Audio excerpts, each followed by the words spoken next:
Namaste, namaste. Welcome to Ouch, I'm a Soul, a channel where we make videos about spiritual wisdom in order to remain strong spiritually. I haven't made a video for a while. I'm sorry. I've been on another project called the Shaping Spirit podcast. You can check that out on podcast platforms as well as on YouTube, Shaping Spirit, with a friend of mine called Brian Roig, where we speak about general spirituality, whereas, as you know, on this channel, we focus a lot more on the Bhakti or the Vaishnava or the Sanskrit classics of ancient India and try to understand the world through that lens. I'm at an Ayurvedic retreat center in the south of India in a place called outside of Mangalore. It's about 2 weeks. And on the plane ride here, someone sent me the clip of this guy who's about to get sentenced, by now he already is, to the death sentence in Florida.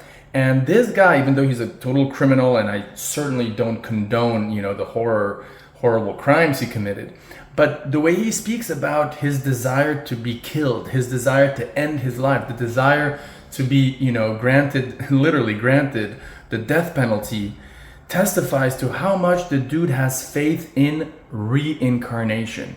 It's like, oh my God. Listen to this and we'll comment on it. I'd like to let you guys know that I have no animosity against you. You did your job and did a very good job of prosecuting this case. So I wanted to thank you for that because I appreciate your fairness to me. And that's what I appreciate. In this lifetime, I'm the bad guy, you're the good guy. Maybe the next lifetime the role will be reversed. Who knows? You hear that? In this life, I'm the bad guy, and in this life, you're the good guy. And in our next life, maybe, who knows, the roles will be reversed. I mean, dude, the guy's like speaking on national TV. He's got his handcuffs. And of course, there's a little bit of arrogance, a little bit of revenge there. Like, okay, you're the good guys, I'm the bad guy, but who knows, maybe in your next life, you'll be the bad guy. But you know what? He's speaking the truth. He's speaking the truth. According to the Bhagavad Gita, we reincarnate. For those of you who don't know, the Bhagavad Gita is the ancient, most famous text of all the Vedic traditions of India, especially for those personalists who worship Krishna or Vishnu. And according to the Bhagavad Gita and other sacred texts, we reincarnate life after life until, of course, we get out of this cycle, hopefully, and by the grace of God, and go back to the spiritual world. And, roles are reversed. In one life, you can be a good guy, and in the next life, you're a bad guy, and vice versa. So what he's saying is actually the truth. Listen to the rest of what he says. So I'm asking you to give me the death sentence because that would be more comfortable for me to live out my lifetime. I know I can be on death row for about 10 or 15 years, which I think is crazy. But as far as I see it, it's just euthanasia. I already have a death sentence. Everybody in this room has a death sentence. He's pretty philosophical. Everybody in this room has a death sentence. I mean, again, he's right? For those who, for those who are alive, death is certain. That's another statement from the Bhagavad Gita. I mean, everyone dies, right? So in that sense, we're all doomed to die. As far as I'm concerned, you're just offering me a euthanasia that I'm looking to do willingly. That's all it really comes down to. And so I'm asking you to do that.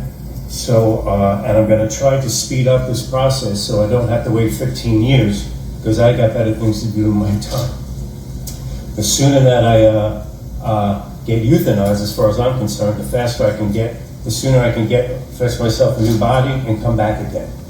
Do you hear that? The sooner I get killed, the sooner I get euthanized, the sooner I can get a new body, the sooner I can come back in another body. I mean, if that's not faith in reincarnation, whoa, I don't know what is. Let's listen to this again. I can get, the sooner that I get euthanized, as far as I'm concerned, the faster I can get, the sooner I can fetch myself a new body and come back again, a fresh body. That's how I look at it, because that's how it is. That's how it's body and come back again, a fresh body. That's how I look at it, because that's how it is. That's how it's spiritual work. We're eternal beings. We are eternal beings. So that's how he sees it. The faster I can come back, fresh. So someone's been teaching him Bhagavad Gita in that jail, for sure. And there's this idea, and tell me in the comments if you agree with it or not. Tell me in the comments if you agree with it. I personally agree with it. I believe in it, but hey, everyone's got his opinion, right? I agree with the statement from the Vedic scriptures that state that And it makes sense also that when a king or an administrative head, kills a criminal, gives him or her, well, her is another issue because, our women, that's a whole other ballgame. Does the death penalty apply to women? I would say no, but that's another topic maybe for another video. But at least for male criminals, when you kill a criminal, then the idea is that by killing him, you've basically done a tabula rasa. You have cleared out his past karma, the reactions to his sins. Like it's all been, the counter is set to zero once again. And in the next birth, in the next body, as this dude is saying, you start from scratch. You don't have to suffer the karma of the crimes you did in your past life because you were dealt the death penalty. On the contrary, if you don't get the death penalty, then according to the Vedic understanding, not only do you suffer in this life till the end of your life because you're in jail and it's a horrible quality of life, but in your next life, you still have to suffer the karma for having killed or done whatever murders or criminal crimes you've done in your past life. So that's why a lot of people believe that not giving the death penalty to, hardcore criminals is actually more mean, more cruel than the death penalty. So the way I look at it is the sooner I euthanize, the sooner I can come back. I've got better things to do with my time than to hang out and spend the next 15, 20 years on death row or in any prison system. So that's what I'm asking for. It's selfish, but that's what I want. So that's why I really have to say. All right. Thank you. Well, thank you. And I don't know if what you say is perhaps some form of reverse psychology. No. Or Now, this judge, with all due respect, he's an idiot. He's an anyway, I'm going to criticize his body. He kind of looks like a pig. Maybe he's going to be a pig in his next life. With all due respect, but he's an idiot. He's an idiot. In one way, he's okay. He's a judge. We should respect him. But he doesn't seem to understand. He doesn't seem to grasp the philosophical depth of what this criminal is saying. So much so that he feels threatened, and that's why he's saying, "Well, I don't know if what you're saying is, reverse psychology." Like he cannot believe that this criminal is literally, honestly, straightforwardly asking for the death penalty because he really believes in what he says. The judge can't believe that. That's why he's saying, "Well, I don't know if if this is reverse psychology or something." I will not consider what you want in issuing my sentence. I know that. Yes. All right. So I am then ready to proceed. Did you have anything else that you want to say? No, I'm pretty good. I'm looking forward to getting this over with. It's been 5 long years. So. All right. Does the state, based on the fact that the defendant made a statement, have anything to say before I announce the sentence in this case? No, sir, we do not. Thank you. All right. We recently had a penalty phase bench trial in which many witnesses testified. On February 7th, 2 very strong young ladies testified. Miss Ruth Wachholz, the mother of Michael Wachholz, and Miss Pam Williams, the mother of Jason Galehouse. They are observing the proceedings today. The thing that was consistent in their testimony was that they have been waiting 20 years for justice.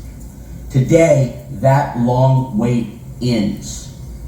In the words of Miss Pam Williams, from one Italian to another, ti condanno a morte. Ti condanno a morte. I condemn you to death. Right? That's what literally it means. That translates to, I sentence you, Mr. Lorenzo, to death. That is the punishment that you deserve for these horrific crimes. Now you hear the guy's like, "Thank you." He's like, "Thank you."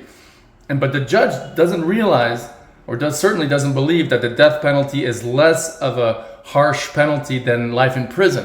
But for someone who believes in reincarnation and this notion of, that the death penalty nullifies your sins and then you start afresh, the death penalty is actually a lesser cruel sentence. It's actually a more kind sentence, paradoxically.